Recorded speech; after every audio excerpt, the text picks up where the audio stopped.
যারা আমাদেরকে আল্লাহর ওলিদের মাজার পূজার সাথে তুলনা করেছে। আল্লাহ বলে, ও সুন্নিরা তোমরা ধৈর্য ধরো। যারা অলিদের শানে বেয়াদফি করেছে এবং অতীতেও করেছে, বর্তমানেও অলিদের শানে যারা বেয়াদফি করছে, তারা পূজা না করে তাদের মৃত্যু হবে না। এটা আমরা আল্লাহর দরবারে শুকরিয়া আদায় করছি যে আল্লাহ আমাদেরকে নিজ চোখে আমরা সেই মুক্তি পূজারী নামদারি মুসলমান মুনাফিকদেরকে আমরা দেখেছি। মাজারকে পূজার সাথে তুলনা করেছে, তারা মুশরিক। তারা যতই নামাজ পড়ুক, রোজা রাখুক, তারা কখনো জান্নাতের আশা করতে পারে না। তারা মুনাফিক। যারা ওলিদের মাজার শরীফ জিয়ারত, চিন্তা করেন, আল্লাহর ওলির দরবার ভালো লাগে না, হালাল কাজ ভালো লাগে না, ওফিল্লি শিরিক যেখানে আল্লাহর গজব নাজিল হয় ওইটা ভালো লাগে। যার পূজা, যার ধর্মের যেই উৎসব আছে সেটা তারা পালন করবে। সেখানে গিয়ে আমি গীতা পাঠ করব, কোরআন তেলাওয়াত, নাত পড়ব ইত্যাদি। এটা মুসলমানদের জন্য আসলে একটা লজ্জাজনক বিষয়। আমার কথা হচ্ছে, মুসলমান সেখানে ভাঙতে যাবে কেন? নিরাপত্তা দেওয়া তো দূরের কথা, নিরাপত্তার নাম করে যাওয়া তো দূরের কথা, সেখানে মুসলমান কেন যাবে? ওরা ওদের ধর্ম পালন করবে, আমরা আমাদের ধর্মের রীতিনীতি পালন করব, উৎসব পালন করব, সেখানে আমরা কেন যাব?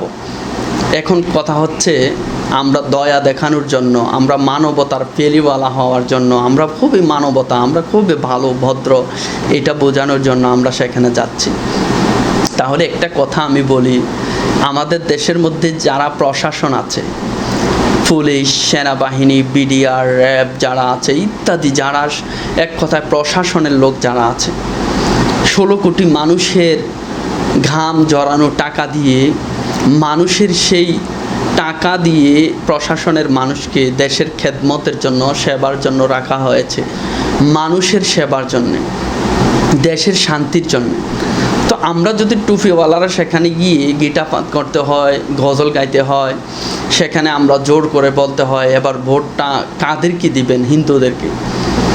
তো এটা আমাদের জন্য লজ্জাজনক। প্রশাসন প্রত্যেকটা মাজার, মন্দির, বাজার ঘাট, মানুষের নিরাপত্তা, এটা তাদের দায়িত্ব। তো আসলে প্রত্যেক জিনিস তার মূলের দিকে ধাবিত।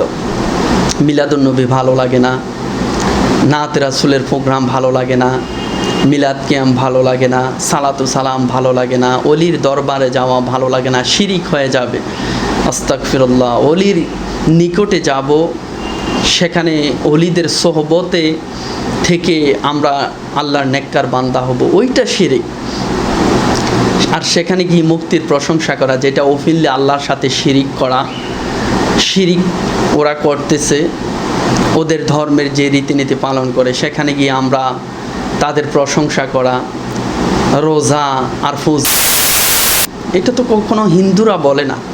ধর্ম যার যার, উৎসব সবার, এটা হিন্দুরা বলে না, এটা নামদারি মুনাফিক যারা আছে তারা বলে। তো আসলে ক্ষমতার লোভ মানুষকে, যারা সেখানে গিয়ে নাচ, হিন্দুদের নাচ গানের মধ্যে শরিক হয়েছে, নাচ দেখতেছে বসে বসে, আনন্দ উপভোগ করে, মুক্তিদের প্রশংসা করে, ধর্ম যার যার, উৎসব সবার, তারপরে হিন্দু মুসলিম ভাই ভাই, তারপরে আমাদের ধর্মের মধ্যে যেই উৎসব আছে এবং ইত্যাদি ব্যাপারে মুক্তির প্রশংসা করা, যেটা এক কথায় শিরিক।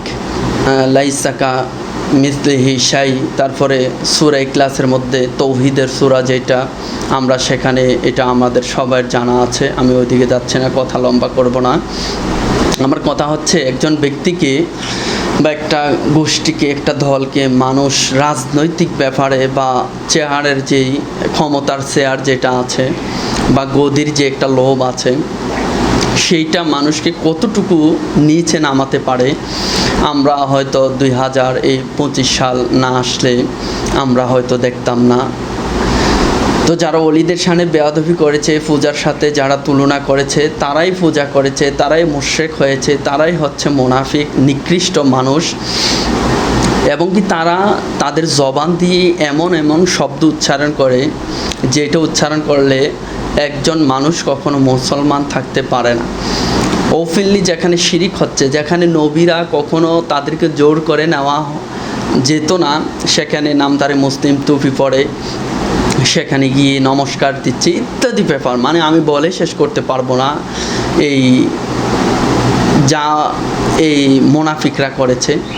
কারণ অলিদের শানে তারাই বেয়াদবি করে যারা উতুল্লিম বাদা জালিকা জানিম। তো উতুল্লিম বাদা জালিকা জানিমরা এখন ওপেনলি মুক্তি খোঁজা, মুক্তির প্রশংসা, আল্লাহর সাথে শিরিক করা ইত্যাদি সব কিছু ওরা ক্ষমতার জন্য করেছে। তো আলহামদুলিল্লাহ, যারা জিয়ারতকে মাজার পূজার সাথে তুলনা করেছে, আমি আশা করি যারা ব্যক্তির দালালি করে, আমরা কারো দালালি করি না ইনশাআল্লাহ। সুন্নিয়ত এটা গর্বের বিষয়, অলিদের পক্ষে থাকা, অলিদের শান মান ইজ্জতের কথা বলা, নবীদের শান মান বলা, এটা সুন্নিয়তের একটা গর্বের বিষয় সেটা।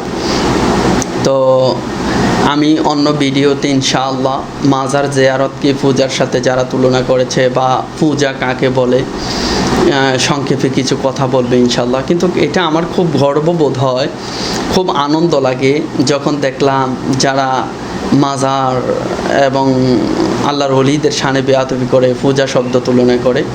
তো একটা কথা বলে দিই সংক্ষেপে, যারা